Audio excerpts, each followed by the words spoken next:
नमस्कार, बहुत स्वागत आप सभी का। आपके साथ मैं अक्षय विदुआ। आप देख रहे हैं स्वराज एक्सप्रेस। उत्तर प्रदेश में कई सरकारें आई गईं, लेकिन दम तोड़ती स्वास्थ्य व्यवस्थाओं को किसी ने ऑक्सीजन देने की कोशिश नहीं की। कुछ सरकारों ने दिलचस्पी ली, लेकिन मॉनिटरिंग के अभाव में स्वास्थ्य योजनाएं भ्रष्टाचार की भेंट चढ़ गईं और डॉक्टरों की मनमानी ने सरकारी अस्पतालों से आम जनता का मुंह भंग कर दिया। लेकिन योगी सरकार में कसावट और मॉनिटरिंग ने अस्पतालों की दिशा और दशा को बदल दिया है। तो वहीं नए नवाचार से जनता को नई सहूलियत भी मिल रही है। एक खास रिपोर्ट देखिए।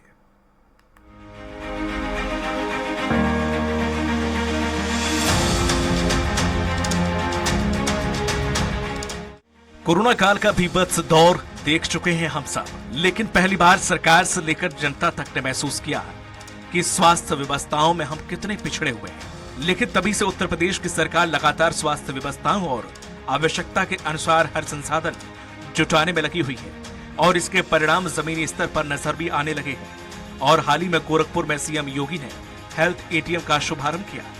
हेल्थ एटीएम से सबसे ज्यादा फायदा ग्रामीण इलाकों में रहने वाले मरीजों को मिलने वाला है और ऐसे में हेल्थ एटीएम किसी संजीवनी से कम नहीं है।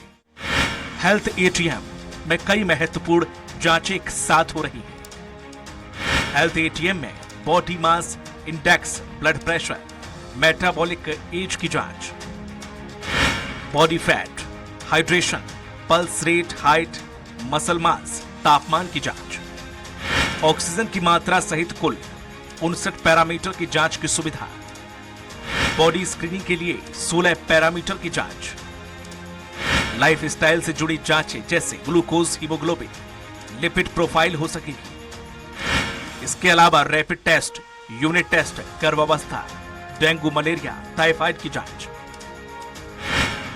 एचआईवी के साथ ही 12 lead ECG, digital stethoscope, dermascope, otoscope जैसे टेस्ट भी किए जाएंगे। यानी कि अब आपको जानकारी के अभाव में heart attack, cardiac attack, sugar, blood pressure जैसी जानलेवा बीमारियों से जान नहीं गंवानी पड़ेगी। उत्तर प्रदेश में योगी सरकार पूरे प्रदेश में हेल्थ एटीएम लगा रही है, जिसमें आपातकालीन मेडिकल की स्थिति में हेल्थ एटीएम महज 5 मिनट में खून की जांच करके रिपोर्ट देगी और यह बिल्कुल मुफ्त होगा। सीएम योगी ने गोरखपुर में हेल्थ एटीएम की सौगात देते हुए ऐलान किया कि सरकार अगले 3 माह में प्रदेश के सभी 4600 प्राथमिकी और सामुदायिक स्वास्थ्य केंद्रों पर हेल्थ एटीएम की हाईटेक सुविधा उपलब्ध कराने जा रही है। तय वक्त तक अगर सरकारी अमला इसको पूरा कर पाती है तो यूपी की जनता के लिए ये एक बड़ी सरकारी सौगात होगी। गौरतलब है कि दिल्ली में आम आदमी पार्टी मोहल्ला क्लिनिक को लेकर पूरे देश में डंका पीट चुकी है। यही नहीं, जिन जिन राज्यों में विधानसभा चुनाव होते हैं वहां वहां आम आदमी पार्टी दिल्ली के मोहल्ला क्लिनिक की बात करती है और उसके उलट यूपी के स्वास्थ्य व्यवस्था को लेकर हमेशा से घेरती रही है। यूपी के हेल्थ एटीएम जनता के लिए कितना फायदेमंद होगा, यूपी की स्वास्थ्य व्यवस्थाएं कितना इससे सुधरेंगी, ये देखने वाली बात होगी। स्वराज एक्सप्रेस के लिए लखनऊ से घनश्याम निशान चौरसिया की रिपोर्ट। और आइए अब चर्चा की शुरुआत करते हैं। आपको बताते हैं हमारे चर्चा के मेहमान इस बीच कौन कौन से हमारे साथ जुड़ चुके हैं। तो आइए आपको बता दें, गौरव मिश्रा भाजपा नेता इस वक्त मेरे साथ होंगे, नेहा यादव प्रवक्ता समाजवादी पार्टी हमारे साथ होंगी और संतोष दुबे प्रवक्ता आम आदमी पार्टी लखनऊ से हमारे साथ होंगे। इस चर्चा में बहुत बहुत स्वागत है आप सभी मेहमानों का। तो सबसे पहले संतोष दुबे, क्योंकि आप प्रवक्ता हैं आम आदमी पार्टी की, आपसे जानना ये चाहेंगे, हम जो रिपोर्ट दिखा रहे हैं वो इस बात के ऊपर है कि वाकई में उत्तर प्रदेश में आपको लगता है कि स्वास्थ्य के क्षेत्र में कुछ काम हुआ है? क्योंकि अभी हम ये समझ रहे हैं कि पहले जहां आम आदमी का सरकारी अस्पतालों से मोह भंग हो चुका था, लेकिन अब कम से कम हेल्थ एटीएम लगना और इस तरह की तमाम ऐसी सुविधाएं सरकारी अस्पतालों को उस स्तर तक लेकर जाना जहां पर प्राइवेट अस्पतालों की जगह कोई भी आम व्यक्ति सरकारी अस्पतालों का रुख करना पसंद करे और वहां जो कीमतें हैं, जो मूल्य है, उस पर भी सरकार का नियंत्रण रहे, लेकिन टेक्नोलॉजी और सुविधाएं उसमें बढ़ती चली जाए, और ऐसा हो भी रहा है।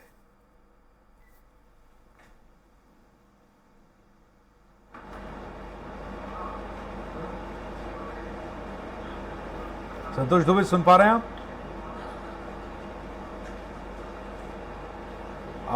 आवाज शायद संतोष दुबे तक नहीं पहुंच रही है। मैं दोबारा आपसे संपर्क करने का कोशिश करूंगा।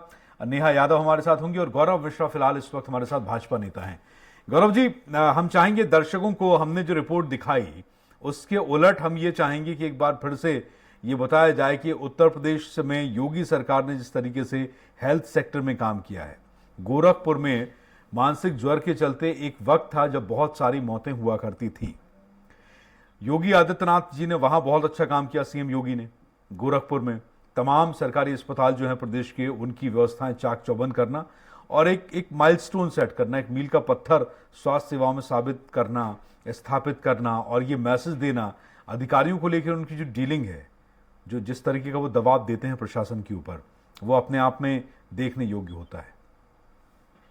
जी हाँ, बगैर इसके उत्तर प्रदेश आगे बढ़ ही नहीं सकता। देखिए, उत्तर प्रदेश देश का सबसे ज्यादा आबादी वाला प्रदेश है और उत्तर प्रदेश में 6 एग्रो क्लाइमेटिक जोन है। उसी हिसाब से यहाँ की समस्याएं भी हैं और स्वास्थ्य की दृष्टि से जैसा आपने कहा, बिल्कुल सही कहा, इंसेफ्लाइटिस से, दिमागी बुखार से हजारों बच्चे मौत के मुंह में समा जाया करते थे। कभी सरकारों ने उस पर गंभीरता से विचार नहीं किया और ये बीमारी काफी बड़े पैमाने पे, व्यापक पैमाने पर तराई के क्षेत्र में, जो हिमालय से सटे हुए क्षेत्र है, नेपाल से सटे हुए क्षेत्र है, वहां हुआ करती थी। लेकिन हमारे मुख्यमंत्री जी ने जिस तरीके से गंभीरता से इसको लिया और स्वच्छता का अभियान, प्रधानमंत्री जी का जो दिया हुआ मंत्र था, उसको जमीन पर धरातल पे उतारना एक अपने आप में बहुत क्रांतिकारी ये पूरी योजना रही है। और आप देखिए कि पूरे कोरोना काल में मुख्यमंत्री जी सोए नहीं, सड़कों पर काम करते रह गए और किस तरीके से उत्तर प्रदेश को सुरक्षित किया जाए।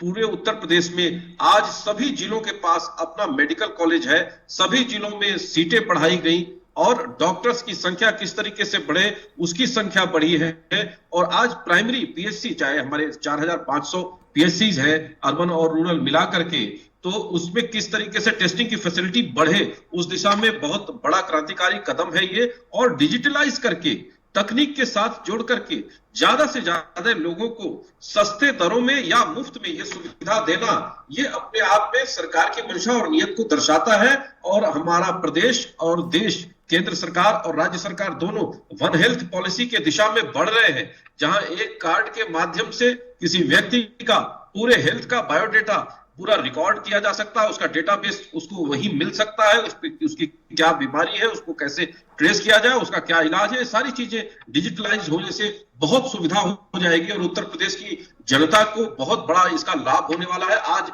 60 से अधिक जांचों को एक एटीएम मशीन में कर देना, ये अपने आप में बहुत बड़ी और नई शुरुआत है उत्तर प्रदेश के लिए। और मुझे लगता है कि इससे आम जनता के जनजीवन में बहुत अच्छा लाभ होने वाला है। ठीक है, चलिए लौटूंगा मैं आपके पास। हमारे साथ सपा नेता भी जुड़ चुके हैं और आरपी राजन इस वक्त हमारे साथ समाजवादी पार्टी की ओर से जुड़ चुके हैं। संतोष दुबे पहले से हमारे साथ बने। संतोष जी, अब आप सुन पा रहे हैं मुझे? जी जी, बिल्कुल आ रही है। ठीक है, तथ्यों के आधार पर आप बता सकते हैं, आप विपक्ष हैं, विपक्ष की एक पार्टी हैं आप उत्तर प्रदेश में, लेकिन अगर स्वास्थ्य और शिक्षा ये ऐसा क्षेत्र है जिसमें हम सब इससे आहत, प्रभावित या इनका असर हम पर पड़ता है। आप शिक्षा, अगर स्कूल्स हैं, हम सबके बच्चे स्कूलों में जाते हैं।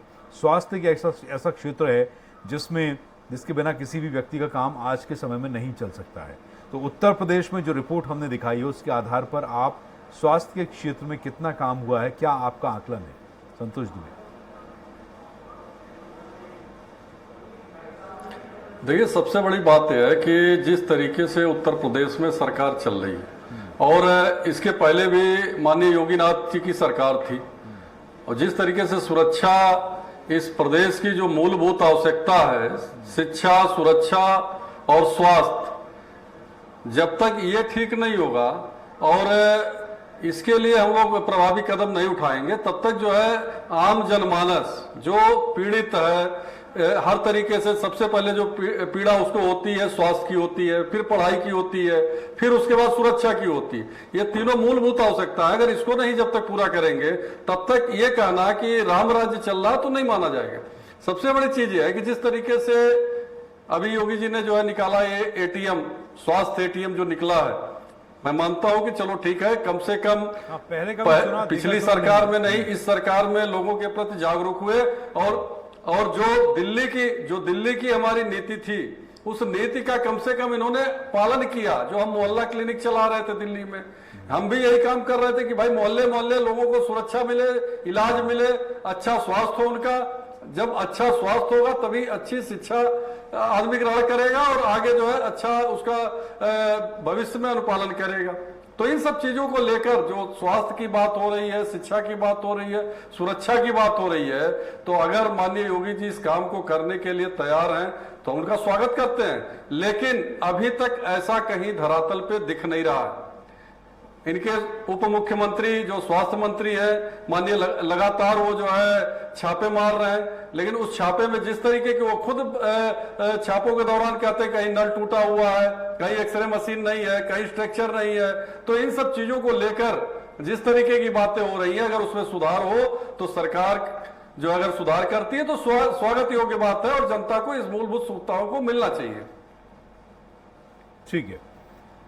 आरपी राजन साहब, आपका इस मामले में क्या कहना है? समाजवादी पार्टी घोर विपक्ष इस वक्त बीजेपी का हमेशा से रही है, आज भी है, लेकिन मुझे लगता है कि अगर कहीं काम होता है स्वास्थ्य के क्षेत्र में, शिक्षा के क्षेत्र में, आप लोगों ने सड़कें बनाई थी, आप लोगों ने एक्सप्रेस वे बनाए थे, तो फाइटर प्लेन उतार कर बताए थे अपनी क्वालिटी के लिए, सड़कों की क्वालिटी के लिए। आज कम से कम अगर सरकारी अस्पतालों में स्वास्थ्य सेवाएं बेहतर हुई हैं तो इसका फायदा तो आम जनता को मिलेगा, अमीर गरीब सबको मिलेगा। निश्चित तौर पर अच्छा जी, हम अगर कोई अच्छा कार्य होगा तो समाजवादी पार्टी निश्चित तौर से स्वाभाविक रूप से उसका स्वागत करेगी। लेकिन सवाल खड़ा होता है, अभी कल की ही परसों की बात है, रायबरेली जनपद में प्रसूता को प्रसव के लिए ले जा रही एम्बुलेंस में लोग धक्का लगा रहे थे, उसके विजुअल आए सामने, वीडियो आया, उसके बाद कार्रवाई हुई भी नहीं हुई कोई। किस तरह से लोग परेशान थे उसकी खबर भी छपी हुई है, मैंने देखा था, किसी अखबार में पढ़ा था सुबह। तो ये दशा चिकित्सा व्यवस्था कितनी बदहाल दशा, जो मूलभूत आवश्यकता है, जो इमरजेंसी चीजें हैं, जैसे एम्बुलेंस बहुत इमरजेंसी चीज है, जो आदरणीय श्री अखिलेश यादव जी ने अपने कार्यकाल में समाजवादी एम्बुलेंस उत्तर प्रदेश को दे करके, ये आप जो खबर बता रहे हैं ये आपको फिर ये भी याद होगा कि किस इलाके से है, दूरस्थ अंचल है, नजदीक का है, रीजन आपका राजधानी कैपिटल रीजन जो है उत्तर प्रदेश का, लखनऊ का, वो है, वहां से है, इनसे भी थोड़ा सा सर्विसेज में फर्क पड़ता है। लेकिन अगर कहीं लूप होल्स हैं तो उस पर काम भी होना चाहिए। नहीं, ठीक है, मैं मानता हूं, मैं कह रहा हूं ना, लेकिन जो व्यवस्थाएं हैं, क्या आज उत्तर प्रदेश में जो आवश्यकता है स्वास्थ्य में, एक भी एम्बुलेंस आदरणीय श्री अखिलेश यादव जी की सरकार के बाद कितनी एम्बुलेंस उत्तर प्रदेश में किन जनपदों को दी गई, क्या व्यवस्थाएं की गई, और चिकित्सा व्यवस्था को जो है चिकित्सित जो आम आदमी की जेब में डाका डाला जा रहा है, स्वास्थ्य व्यवस्था को महंगा किया जा रहा है। जो राम मनोहर लोहिया संस्थान लखनऊ का इतना बड़ा संस्थान था, जहां गरीब लोग जाकर के इलाज कराते थे, 1 रुपए के पर्चे पर वो 100 रुपए का पर्चा कर दिया गया है। 500 रुपए को वहां जो सिटी स्कैन होता था, आज 3500 रुपए। चलिए यही जवाब लेते हैं, मैं चाहूंगा, देखिए मैं, ये लिखित में है और ये सबके सामने है, लोग जूझ रहे हैं सर, मैं बिल्कुल इस चीज को डिबेट में, जब हम डिबेट करते हैं स्वराज एक्सप्रेस पर, तो हम कोशिश बिल्कुल करते हैं कि सब कुछ बैलेंस रहना चाहिए। आपने एक बड़ा आरोप लगाया, हम स्वास्थ्य के ऊपर डिबेट कर रहे हैं, सेवाओं के ऊपर, मैं यही जवाब लेता हूं गौरव मिश्रा जी से। सर, ऐसा हुआ है क्या जो बता रहे हैं कि लिखित में है ये 1 रुपए का पर्चा 100 रुपए सरकारी अस्पतालों में हो गया? मिश्रा जी, नहीं, इस तरह की बातें नहीं है। देखिए, हमारी सरकार ने ही आयुष्मान भारत योजना की शुरुआत की और पूरे विश्व में स्वास्थ्य के इंश्योरेंस को लेकर के इतनी बड़ी फ्लैगशिप योजना पूरे विश्व में कहीं नहीं है। आज 5 लाख रुपए का जो इलाज मुफ्त देने का, सुनिए, आप बोल रहे थे, मैं नहीं बोल रहा था, लोहिया संस्थान का बताइए ना कि 1 रुपए का पर्चा 100 रुपए का किया गया कि नहीं किया गया? लोहिया संस्थान में क्या हुआ?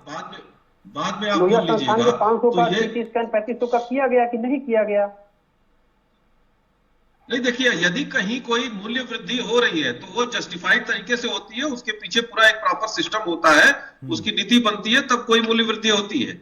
वो एक पर्टिकुलर विषय है। लेकिन आप व्यापक पैमाने पर जब उसको देखेंगे तो किस तरीके से इस सरकार ने स्वास्थ्य की सुविधाओं को भी बढ़ाया है और वहीं स्वास्थ्य की बीमा देने का भी काम किया है, एक्सीडेंटल बीमा देने का भी काम किया है। तो ये एक बहुत बड़ा परिवर्तन है।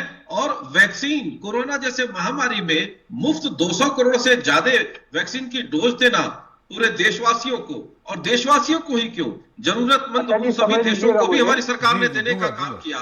ये एक बहुत बड़ा प्रतिमान भारत सरकार ने, उत्तर प्रदेश की सरकार ने स्थापित किया है, और इसे स्वीकार करने की आवश्यकता है। चलिए ठीक है। हाँ, आप कुछ कह रहे हैं जी।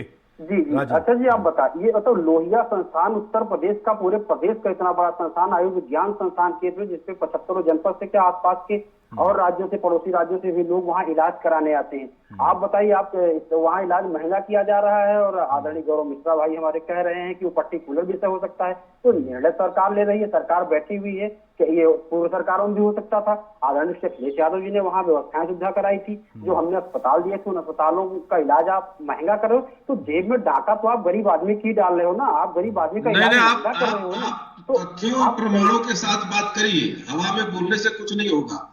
देखिए कहाँ मूल्य वृद्धि हो रही है, उसका प्रमाण के साथ बात करिए। सीएसपी और सीएसपी पर जो टीसी मशीन लगी हुई है, टेली कंसल्टेशन मशीन, उनमें जो दवाएं डॉक्टर्स लिखते हैं, वो दवाएं पीएससी और सीएसपी पर डाइक्लो तक की व्यवस्था नहीं है। हम लोग रेगुलर निश्चित तौर पर जाते हैं और देखते हैं जो स्थिति है उस पर क्या क्या हो रहा है। आज आप हेल्थ एटीएम लगाइए, उसका स्वागत किया जाएगा निश्चित तौर पर आम जनमानस को, क्योंकि हम विपक्ष में, हम भी जनता के हितों की लड़ाई लड़ते हैं, जनता के लिए ही है। आप सरकार में, आप भी जनता के लिए ही काम करते हैं निश्चित तौर पर। लेकिन बात यह है कि आम जनमानस की परेशानियों को ध्यान में रखकर आप काम तो करें। आप काम तो कुछ करती नहीं सरकार, सिर्फ और सिर्फ नई नई चीजें लेके आ जाती है। इतने स्मार्ट सिटी की बात हुई, आज क्या कोई स्मार्ट सिटी बना क्या?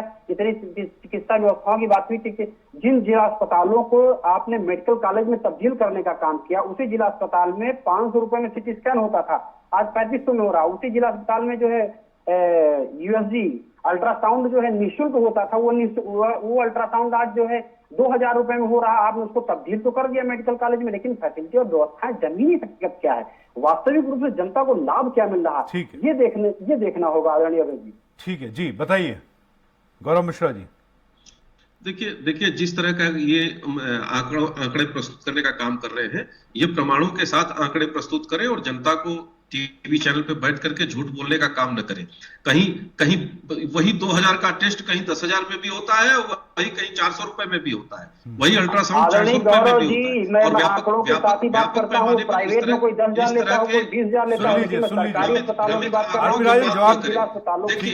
आप मतलब आप आंकड़ों की बात करते हैं, मैं आंकड़े दे रहा हूँ। मैंने लोहिया संस्थान का नाम बताया, मैंने पीजीआई का नाम बताया, मैंने जिला अस्पताल में मेडिकल कॉलेज में तब्दील किया, उनका भी नाम बताया। ठीक है, आरपी राजन एक मिनट जवाब ले लें। राजन जी, अबे जी, वहाँ पे इलाज होता है, उसकी एक लिस्ट है, ठीक है, जवाब ले लेते हैं।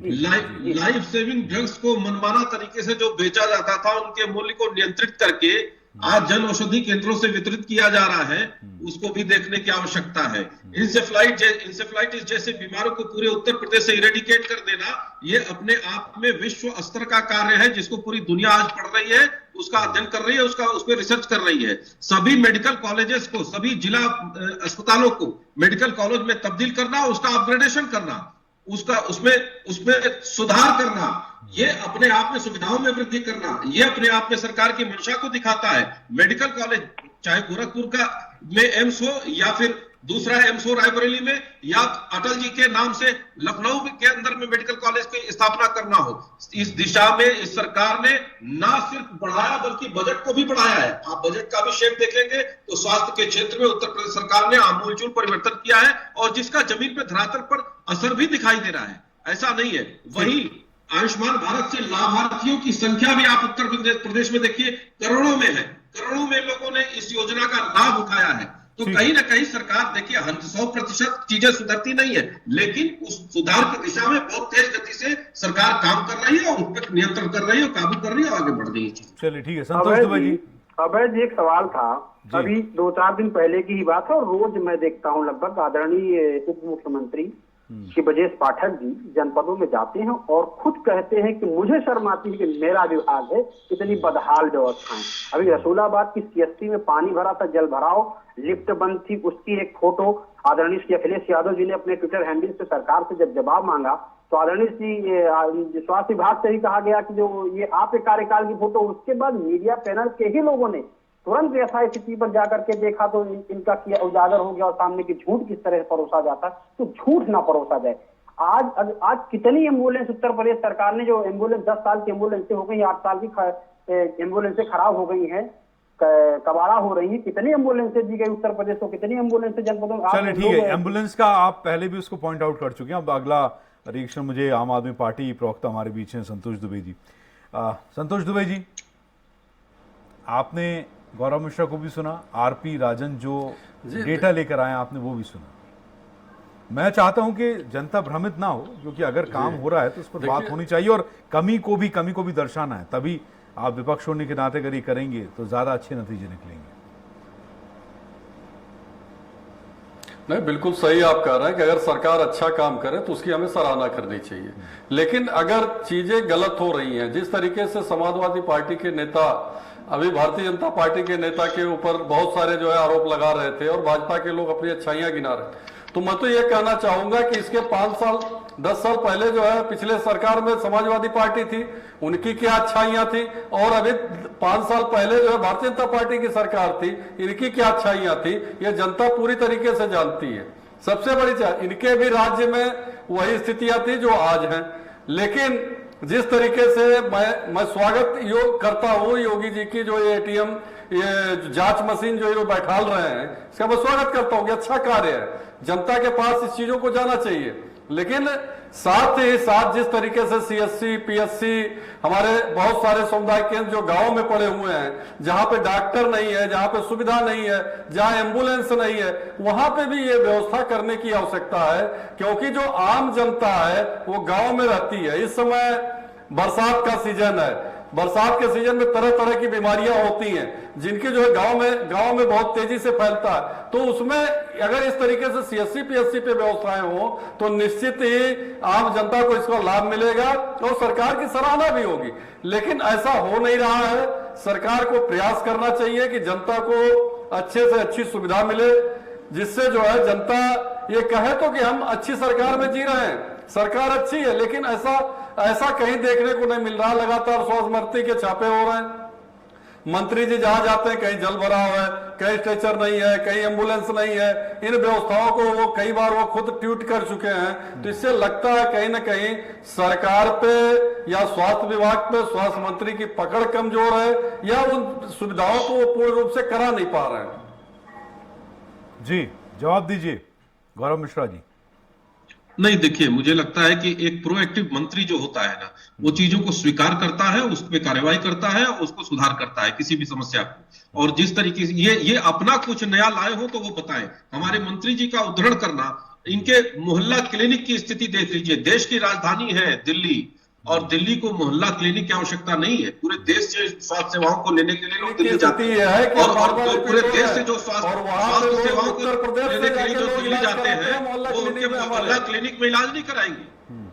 वो उनके मोहल्ला क्लिनिक में इलाज नहीं कराएंगे। वहां के लोग तो ऑलरेडी तमाम विकसित स्वास्थ्य केंद्रों पर या वहां के हॉस्पिटल्स में इलाज कराते रहे हैं। तो वो प्रतिमान नहीं हो सकता, वो देश के लिए उदाहरण नहीं बन सकता। लेकिन हाँ, उत्तर प्रदेश जहां पर 20 करोड़ से ज्यादा आबादी, 24 करोड़ की आबादी रहती है, उनको स्वास्थ्य सेवाओं से कैटर करना ये अपने आप में बहुत बड़ी चुनौती थी। और हमारी उत्तर प्रदेश सरकार ने बहुत बेहतर तरीके से इन चीजों को निभाया है। और आज फ्री जो 60 से अधिक जांच है वो मुफ्त में लोगों को प्राप्त होंगी। ये अपने आप में बहुत बड़ा क्रांतिकारी कदम है। और वो भी देखिए, सरकार अपने फंड को और सीएसआर को भी, कॉर्पोरेट सोशल रिस्पॉन्सिबिलिटी के तहत पूरे उत्तर प्रदेश में एक अभियान के तहत इन चीजों को लेगी। उतना ही नहीं लेगी बल्कि इसमें अपग्रेडेशन की भी संभावना है।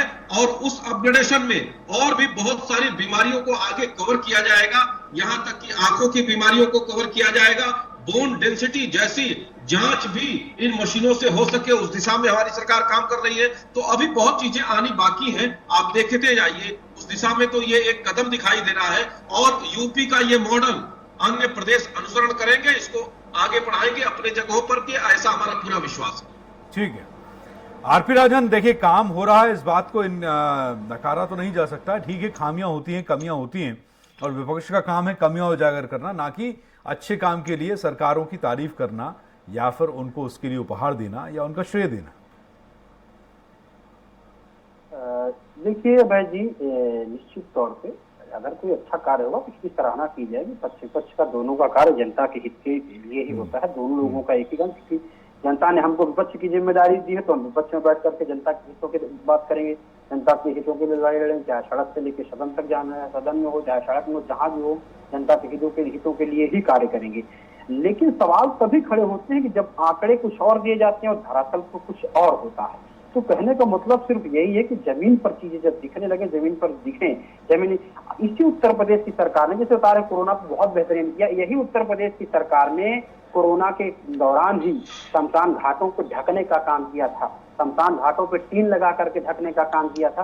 तो यही सारी बदहाल व्यवस्थाएं आज आदरणीय डिप्टी सीएम जी जाते हैं, अच्छी बात है, स्वीकार करते हैं कि बदहाल व्यवस्थाएं, लेकिन इन्हीं के विभाग में जब डॉक्टरों के तबादले को लेकर सरकार और ब्यूरोक्रेसी आमने सामने थी, माननीय मुख्यमंत्री जी को, सरकार को, माननीय मुख्यमंत्री जी को चिट्ठी भी लिखनी पड़ी। तो ये लगता है कहीं ना कहीं कि जो वास्तविकता है आमने सामने, सरकार और ब्यूरोक्रेसी जब आमने सामने हो जाएगी तो कार्य कैसे होगा। तो स्थितियां यहाँ ये विपरीत स्थितियां पैदा हो रही, कार्य सिर्फ इसी में तो नहीं हो पा रहा है ना, कार्य नहीं करवा पा रहे, असहज महसूस कर रहे हैं डिप्टी सीएम, कानूनी कैसे व्यवस्थाएं दुरुस्त होंगी। ठीक है, बहुत बहुत शुक्रिया आरपी राजन और गौरव मिश्रा, संतोष दुबे जी अपना कीमती समय स्वराज एक्सप्रेस को देने के लिए। और इसी के साथ इस पेशकश में बस इतना ही। नमस्कार।